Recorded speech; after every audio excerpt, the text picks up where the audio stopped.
Bueno, recordemos que el gobierno del presidente Gustavo Petro inició el 7 de agosto de 2022. Su mandato se extenderá hasta el 7 de agosto de 2026. Pero desde el momento de su toma de posesión, el Instituto de Estudios para el Desarrollo y la Defensa de la Paz, INDEPAZ, ha contabilizado 94 masacres en el 2022 con 300 víctimas, de las cuales 117 fallecieron durante la primera etapa del nuevo periodo presidencial. Luego, en 2023, se cuentan 93 masacres con 300 víctimas, mientras que en lo que va del año van 26 masacres con 85 víctimas hasta el 4 de junio, es decir, hasta ayer. La mayor intensidad de la violencia, según la Policía Nacional, se localiza en los departamentos de San Andrés y Providencia, Putumayo y Cauca, que superan el doble de la tasa de homicidios a nivel nacional. El mayor número de homicidios en 2023 se presentó en Valle del Cauca, Antioquia y Cauca, justamente de donde están surgiendo masivas protestas. Fíjense que en Colombia se movilizan comunidades campesinas y grupos organizados para exigir el cese de la violencia y del ejercicio de la actividad paramilitar que atenta contra la seguridad de los ciudadanos en sus propios territorios. Movimientos étnicos y campesinos de Colombia, con apoyo de estudiantes, pueblos afro, defensores de derechos humanos y muchos más, se concentran en varios puntos del país para manifestar que viven en constante asedio del paramilitarismo. Entre las denuncias de los protestantes se encuentra la persecución de líderes sociales y el desplazamiento forzado de las comunidades. En este contexto, un comunicado del Congreso de los Pueblos, dirigido al presidente Petro, pide cambios de fondo a nivel de seguridad, entre otras cosas. Por supuesto, como ustedes saben, antes de proseguir con el tema, nosotros a través de estas redes sociales, específicamente en X, a lo largo del día hemos sondeado la opinión de nuestros usuarios sobre el tema de hoy. Algunos de ustedes ya han participado respondiendo a la pregunta que les hicimos al respecto, la cual vamos a repetir para que otros participen. Comunidades campesinas y étnicas de Colombia se movilizan en masa por todo el país, protestando por la violencia paramilitar, especialmente el narcotráfico, que arriesga su permanencia en sus territorios. Entonces nos preguntamos, ¿qué medidas debe tomar el gobierno de Gustavo Petro y el Estado? Bueno, hay 4 opciones para responder. 1 es enfrentar a los paramilitares. 2, enfrentar al narcotráfico. 3, negociar con las mafias. Y 4, dialogar con el pueblo. Si no has participado, aún puedes hacerlo a través de estas cuentas en X, @TelesurTV, @El Mundo en el Sur y @Guillermo Telesur, porque más adelante vamos a revisar y asociaremos todas las respuestas para observar las tendencias que ustedes están creando al respecto. Y como es costumbre en nuestro programa, pues por supuesto vamos al fondo, vamos a buscar gente que esté vinculada con el tema, que sepa más que nosotros, que ha estudiado, que ha investigado, como es el caso de Alfonso Insuausti, que es docente, investigador universitario, integrante de la Red Interuniversitaria por la Paz, Redipaz, y bueno, ya ha estado con nosotros en Telesur en otras oportunidades. Y después vamos a tener también a Robert Daza, ya están los dos allí, qué bueno. Robert Daza, para más señas, es el que tiene el sombrero, senador de la República de Colombia, licenciado en Educación Ambiental y Desarrollo Comunitario por la Universidad Santo Tomás. Bienvenidos ambos a este programa, es muy importante, vamos a ver qué podemos sacar de acá. Bueno, Alfonso, ¿cómo estás? Escuchaste la introducción, nos gustaría que nos dieras tu visión en torno a ella, si apunta a la realidad o hay algo más que debamos agregar. Bien, no, primero agradecer por la invitación y agradecer que le estén dando importancia y centralidad a este tema, porque se necesita visibilizar una problemática que se sostiene a través del tiempo y que aún, lamentablemente, en un gobierno de corte progresista, pues se evidencia que la estructura, el régimen político continúa vivo y tratando de cerrarle la puerta y las oportunidades a las comunidades y sus territorios.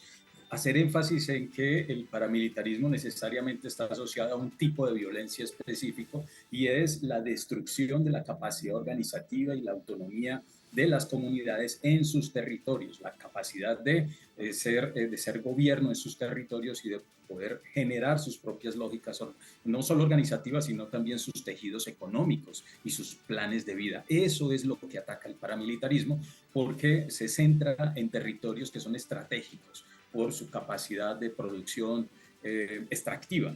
Es decir, el modelo económico del país no se ha tocado. esas élites que viven de ese modelo económico extractivo, de todas las formas de extractivismo, no se han tocado. Y por eso reviven una lógica de violencia contra las comunidades y contra ese tejido social. Entonces, hacer énfasis en ello, porque no estamos hablando de todas las violencias, sino de una violencia específica, y por eso se habla del desmonte del paramilitarismo para que las comunidades puedan construir sus tejidos de vida en los territorios donde habitan en diferentes partes del país. Ok, entonces, de acuerdo con esto, Robert Daza, a mí me gustaría que me ayudaras a precisar, porque hasta donde me alcanza la información, no solamente lo que dice Alfonso me suena suficiente, yo he leído que también tiene que ver mucho con el narcotráfico, esta violencia. ¿Me equivoco o vamos por ahí o no? Bueno, muy buenas noches para todos y todas. Un abrazo campesino. Precisamente, bueno, en este momento en Colombia hay una situación de movilización de comunidades campesinas hacia vías troncales del país. Igualmente en Bogotá se ha ocupado la Nunciatura Apostólica y el edificio del Ministerio del Interior. Hay una comisión de voceros y voceras que están interlocutando con el gobierno nacional para ratificar nuevamente que en los territorios campesinos vienen asesinando a los líderes y vienen desplazando a las comunidades campesinas en general. Estas acciones paramilitares hay territorios de Colombia donde tienen prácticamente controlado ese territorio a partir de la fuerza y de la violencia que ejercen hacia las comunidades. Territorios como el sur de Bolívar, donde la actividad minera es el objetivo económico de este paramilitarismo, pero también existen evidencias de que este paramilitarismo se está desplazando hacia zonas como el Catatumbo, hacia el Chocó y el departamento del Valle y el Cauca, que quedan también en la cuenca del Chocó biogeográfico, y que obviamente en estos lugares tienen que ver con el paramilitarismo. En el pasado, las estructuras que supuestamente se desmovilizaron en el gobierno de Álvaro Uribe Vélez, la mayoría de líderes, de comandantes del paramilitarismo, eran los grandes narcotraficantes. Y eso prácticamente no ha cambiado, porque estas estructuras criminales se siguen financiando de estas actividades ilegales, pero también reciben financiación de las grandes empresas. Incluso hay evidencias, bueno, que multinacionales están vinculadas a la financiación y otros poderes económicos como terratenientes ganaderos e incluso sectores de la banca nacional. Interesante, muy interesante, mucho más allá de lo que uno se imagina. Durante décadas, grupos armados atentaron contra líderes comunitarios y comunidades enteras. Ahora esta violencia se traslada también a las ciudades. Algunos medios de difusión de mensajes emiten noticias sobre la cotidianidad de las masacres en Colombia, donde expresan que estas olas de violencia son cada vez más una parte del paisaje, lamentablemente. Asimismo, se ha publicado que las masacres públicas suceden una tras otra ante el silencio de la mayoría de la sociedad y de tímidas respuestas por parte del Estado. También señalan que actualmente hay nuevos victimarios diferentes a los protagonistas históricos del conflicto armado interno, y las razones por las que implementan esta violenta estrategia no son las mismas. Hace rato Alfonso me mencionaba que qué bueno que estamos visibilizando esto, y le quiero contar que en verdad nuestro equipo de producción me dijo que hay poca información en Colombia sobre esto y que era importante visualizarlo a través de Telesur. ¿Es cierto eso? ¿Se está manejando un silencio cómplice, Alfonso, sobre esta realidad? No solo el silencio cómplice, sino el foco y el enfoque que se le da a las noticias. Por ejemplo, haciendo un rastreo rápido de cómo se ha hecho el cubrimiento de estas exigencias de las comunidades campesinas, indígenas, negras, las comunidades que defienden su territorio, el enfoque siempre es negativo frente a la acción de reclamación, es decir, no se visualiza el reclamo, se visualiza acción violenta, la toma de la carretera, presentándolo como actos negativos que el presidente Gustavo Petro debe intervenir, pero no se presenta el fondo y es el reclamo histórico del desmonte de una estructura paramilitar, de esa alianza entre el Estado, entre políticos, entre empresarios, que es una verdad pendiente en el país, empresarios no solamente nacionales, sino también transnacionales, que se han ido evidenciando en la medida en que salen a flote procesos jurídicos. En los procesos de restitución de tierras, por ejemplo, analizando las sentencias, podemos encontrar que incluso se encuentran bancos relacionados con estos despojos y aprovechándose del despojo violento de las tierras. Grandes empresas como la Drummond, grandes empresas de extracción de oro como la Anglo Gold Ashanti, grandes empresas bananeras que pagaban y pagaron y hoy, por ejemplo, una de ellas está en proceso jurídico en Estados Unidos por estos hechos. Lo que era antes Chiquita Brand, que era antes la United Fruit Company. Es decir, estas empresas han financiado y han generado toda una metodología a través del crimen para vaciar territorios completos. Y esa metodología continúa hoy y se viene incrementando. Por eso es necesario ver el fondo. Uno es el modelo económico. Dos es las dinámicas extractivas, que incluye lo que decías ahora, el narcotráfico. Por supuesto que sí, esa es una de las rentas criminales, pero también la alianza y el avance. ¿Cuál es la empresa que viene detrás en la medida en que avanzan estas oleadas paramilitares que ya estamos como en la cuarta o quinta generación? Y lo que decías de las ciudades como Medellín están capturadas completamente. La gobernanza es una gobernanza criminal. Y eso está sucediendo en ciudades. El modelo Medellín se ha querido exportar a otras ciudades, a Cúcuta, aparte de Bogotá, a Cali, y es el control total de la gobernanza en los barrios y en las comunas. Y es a través de ellas que se posicionan las rentas ilegales, como el tráfico sexual, trata de personas, como también, e incluso de Medellín hacia el Urabá, también la población migrante o trata de personas. Alfonso y Robert, en los próximos minutos voy a pedirles que sean breves en la explicación porque vamos a tratar los 8 puntos que está pidiendo el Congreso de los Pueblos. Voy a agarrar parejas de 2 en 2 para darle movilidad a este asunto. Vamos a ver la primera de las exigencias que solicita el Congreso de los Pueblos. Como punto inicial buscan un cambio de la doctrina de seguridad nacional y a su vez, como segunda exigencia, el desmonte del paramilitarismo. ¿Qué nos pueden decir sobre estas dos cosas, Robert?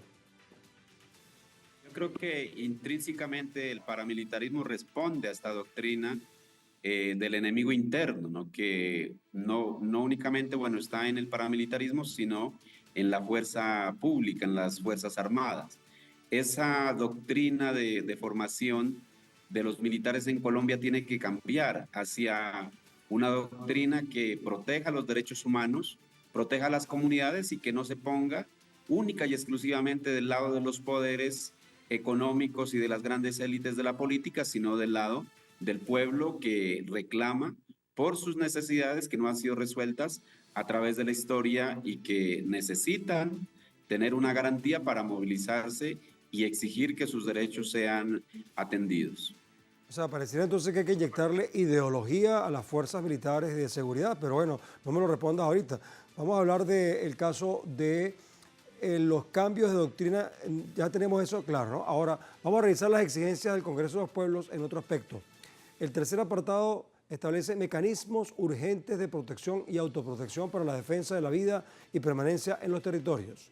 Y en el cuarto requerimiento instan a la creación de un Plan Nacional de Fortalecimiento del Congreso de los Pueblos. Dime, Alfonso, ¿qué puedes agregar al respecto para comprenderlo mejor? Bien, agrego algo de lo que Daza está diciendo y de paso saludarlo. Los manuales de contrainsurgencia que todavía existen, todavía están vigentes, y la contrainsurgencia es contra todo el pueblo organizado, por eso es lo que decía al principio. Entonces eso sigue vigente y eso hay que desmontarlo y es una de las exigencias también, incluso del acuerdo de las FARC, y eso no ha avanzado. Hay una mesa que no avanza en ese sentido y ahora nuevamente se está exigiendo. En esa lógica también hay que revisar esa relación con Estados Unidos. Estados Unidos hoy tiene mucha más presencia con el Comando Sur y está relacionado con este aumento del paramilitarismo. La formación militar es clave. Esa formación militar que incluso también produce una cantera de mercenarios de Colombia hacia el mundo, y todo eso hay que revisarlo. Y la autoprotección es el fortalecimiento de la capacidad de las comunidades de protegerse, porque ya es bien sabido que no alcanza, y la infiltración también dentro de las fuerzas de seguridad, pues no dan seguridad a las propuestas que se plantean. Entonces se necesita también fortalecer las guardias campesinas, las guardias indígenas, los mecanismos de autoprotección, los sistemas urbanos populares para protegerse. Es decir, ahí hay toda una propuesta que el gobierno debe escuchar, debe potenciar, y también se plantea una mesa para fortalecer el Congreso de los Pueblos, que ha sido en 4 años, más de 30 líderes sociales han sido asesinados, y muchos más también han sido objeto de amenazas y han tenido que irse, han tenido que moverse de sus territorios. Entonces la situación es bastante grave. Me inquieta un poco lo de eso de reforzar la autoprotección de las comunidades, porque se podría pensar también que entonces es una especie de contraparamilitarismo armado. Entonces, ese sería el riesgo de una confrontación. No sé. Bueno, ¿qué dices tú, Alfonso? Sí, no es por ese estilo, porque eso generaría un incremento de la violencia. Es decir, las medidas de protección comunitaria, información, niveles de alerta, semáforos, procedimientos, etcétera. Es decir, en ese sentido es que ya hay unas propuestas interesantes que han construido las mismas comunidades para proteger sus territorios y alertar frente a situaciones de amenaza, para llamar a las autoridades que deben hacer su labor y deben cumplir. Y también en temas de procedimiento de justicia, de investigación criminal y de justicia y de aplicación de justicia, es por ese lado. Lo otro no le corresponde pues a esta propuesta. Gracias por la aclaratoria, me tranquiliza un poco. Bueno, vamos a revisar entonces las otras 2 propuestas, son 8, faltan 4. El análisis del Congreso de los Pueblos establece también como quinto punto, Carlos, ayúdame con esto, la creación de un plan inicial de reparación integral. Y un sexto apartado, la consolidación de una mesa permanente de interlocución y negociación nacional. Perdimos momentáneamente la conexión con Robert, así que le voy a pedir a Alfonso que desarrolle la interpretación de estos puntos. Alfonso.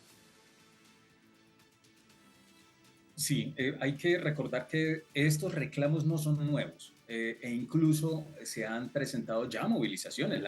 Incluso recuerdo que Telesur hizo cubrimiento de la movilización de la Lizama, que se realizó precisamente para llamar la atención sobre este fenómeno el año pasado. Hoy, un año después o más de un año después, pues la situación no ha cambiado, ha empeorado, y el llamado a la negociación tampoco ha dado sus frutos. Esa mesa no ha cumplido con los acuerdos que se quedaron entre las comunidades campesinas y el gobierno nacional en ese entonces, que era el gobierno pues el gobierno actual. Lo mismo en el Chocó, lo mismo en el Cauca, lo mismo en Santander, lo mismo en el Cesar. Es decir, en varias regiones del país ya se han hecho acuerdos regionales. Ahora se pide, bueno, retomémoslos y se construya una mesa, un diálogo directo, para que las soluciones sean efectivas, sean eficaces. Y eso es lo que se busca, elevar el reclamo y elevar el mecanismo para poder hablar directamente, reclamar y hacer valer los acuerdos que ya se han logrado en el pasado. Es por ahí que va la propuesta. Bueno, vamos a aprovechar que ya entró de nuevo Robert Daza a la conversación. Robert, te quedan las 2 últimas solicitudes del Congreso de los Pueblos. La séptima habla justamente de las garantías de movilización y la octava habla del cumplimiento de acuerdos y reactivación de mecanismos de interlocución y negociación en el Chocó, Arauca, Cauca, la Lizama y la Subcomisión de Derechos Humanos y la Mesa Única Nacional de la Cumbre Agraria, Campesina, Étnica y Popular. Explícanos eso, este es tu fuerte, ¿no? Bueno, ahorita mismo se está planteando la necesidad de que el gobierno nacional, en cabeza del presidente Gustavo Petro, firme unos decretos que reconoce los territorios campesinos agroalimentarios, que es una forma de territorialidad campesina que ofrece garantías a las familias campesinas para que permanezcan en esos territorios, se establezca una suerte de gobernabilidad propia del campesinado y que se respete esos territorios para la producción de comida y el agua.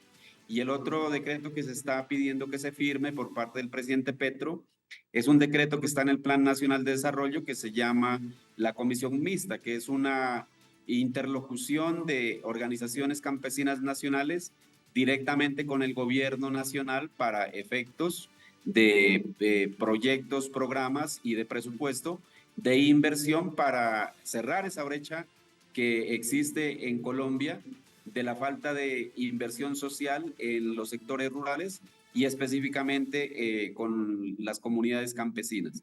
Esos son uno de los puntos nacionales que se está pidiendo y por supuesto también tiene que haber garantías para que en los territorios las comunidades campesinas desarrollen su actividad social, desarrollen sus actividades económicas y que se respete esa vida campesina en esos territorios. Por eso se están proponiendo unas mesas territoriales donde se pueda plantear las necesidades particulares de acuerdo a las condiciones, ¿no?, de clima, de ubicación geográfica, de cultura que tienen la diversidad campesina acá en nuestro país.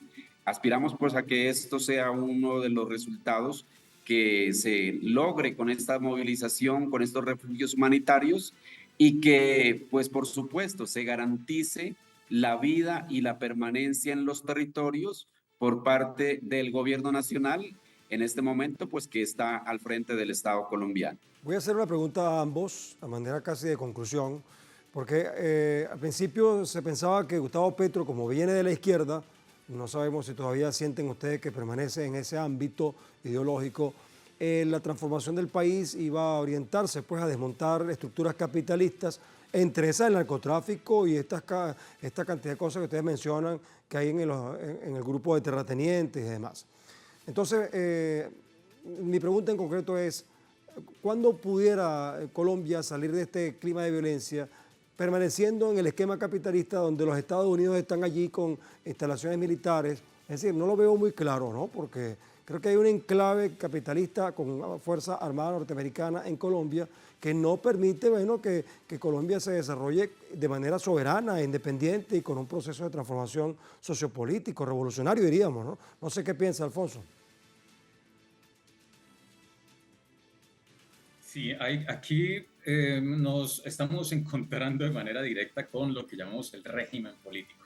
Es decir, hay una cultura naturalizada de la corrupción, hay una criminalidad corporativa anclada a lo institucional, incluso Gustavo Petro lo ha dicho, hay una institucionalidad que camina sobre la corrupción y que camina sobre el crimen. Entonces va a ser complejo, el trabajo tendrá que ser en esa lógica de fortalecer la capacidad organizativa de las comunidades, del tejido social que es recompuesto y desde ahí la exigencia y la construcción de planes de vida, como lo dice DASA, territoriales pero también en clave nacional. Desde allí se puede mover una transformación real, lo demás lo veo complicado. Y lo que tú dices, la injerencia de Estados Unidos hay que replantearla. Es imposible que Colombia hoy sea socio de la OTAN, es imposible que siga avanzando las alianzas con el Comando Sur, ya tenemos experiencias pasadas e incluso la Comisión de la Verdad en su informe lo enuncia y lo deja entrever en sus recomendaciones. Entonces hay que hacer caso de la historia y hay que aprender también de la historia y eso debe ser parte de la agenda de las organizaciones sociales y del movimiento social y popular. Robert, ¿qué aportas tú a esta reflexión? Bueno, acá en Colombia hay un ejercicio de gobierno que está intentando cambiar las estructuras políticas y las estructuras económicas. De hecho, pues, o sea, se lo hace, digamos, o sea, contracorriente porque en el Congreso de la República todavía hay una mayoría de los partidos tradicionales, de los partidos de ultraderecha. En el gobierno nacional todavía más del 80% de funcionarios pertenecen al antiguo régimen y los poderes económicos, militares y paramilitares, pues, o sea, todavía siguen intactos. Entonces, lo que se está tratando es de avanzar en garantizar el fortalecimiento de unas comunidades, pues, que tienen todavía la esperanza de cambio y de empezar una implementación, por ejemplo, de unas inversiones del presupuesto nacional, ya no con los grandes poderes, sino con las bases populares, por ejemplo, con comunidades campesinas, con mujeres, madres cabeza de familia. Entonces, estamos iniciando este proceso. Nosotros acá en Colombia ganamos un presidente, no hemos ganado ni siquiera la totalidad del gobierno. La mayoría de los gobiernos regionales, creo que el del 80%, 90% están en manos todavía de la derecha. Esa es una situación política que hay que trabajarla. Por eso el trabajo que se haga coordinado entre el gobierno nacional y el movimiento social a través de la movilización es importantísimo para sostener este proyecto de cambio que aspiramos a sostenerlo en el 2026. Bueno, fabuloso. Bueno, vamos a revisar la encuesta que nosotros hicimos. Escuchen, porque los datos que van a recibir ustedes pueden ser muy útiles para sus reflexiones. Esta encuesta la hacemos en las redes sociales, o sea, no hay ninguna trampa de nada, porque la colocamos allí, la gente participa en X con movilidad tranquila, ¿no? Comunidades campesinas y étnicas de Colombia se movilizan en masa por todo el país, protestando por la violencia paramilitar, especialmente el narcotráfico, que arriesga su permanencia en sus territorios. ¿Qué medidas deben tomar el gobierno de Gustavo Petro y el Estado? Bueno, fíjense ustedes qué interesante. 38% piensa que hay que enfrentar a los paramilitares. Yo me preguntaría cómo, ¿no? 25%, una cuarta parte dice enfrentar al narcotráfico. Bueno, ya la historia de Colombia está llena de muchas tragedias al respecto. 4% piensa que hay que negociar con las mafias. Ajá. Y 33%, un tercio, dice que hay que dialogar con el pueblo. Bueno, algunas de estas cosas pueden ir juntas también, o por separado. Ahí les dejo esos resultados para que los analicen. Bueno, muchas gracias a Robert y a Alfonso por su participación. Hasta la próxima. Para todos y todas, vamos a esperar Alfonso, que se despida. Tenga buena noche. Ajá. Gracias, de verdad. Bueno, muy amables. Hasta la próxima, ¿sí? Bueno, yo me quedo entonces con una reflexión. En torno a la gestión del presidente de Colombia, Gustavo Petro, se han tejido grandes expectativas, sobre todo en favor de las comunidades más carenciadas y víctimas de la violencia. Pero todos sospechábamos que la lucha frente al narcotráfico, paramilitares y criminalidad que se desprende de esas actividades, así como la reacción de los ejércitos rebeldes, sería un desafío de marca mayor, sin duda. Ahora, la mayoría de los análisis señalan que el narcotráfico provoca reacciones violentas entre los grupos que se enfrentan para tratar de dominar los territorios donde se desarrolla esta actividad.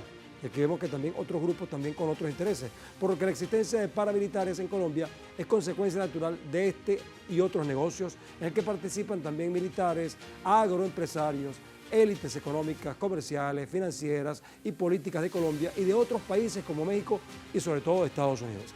Así que se trata de un negocio que expresa la perversión del capitalismo. Enfrentarlo pasa por diseñar una estrategia sociopolítica donde pueblo y gobierno reorienten el destino ideológico y económico del país.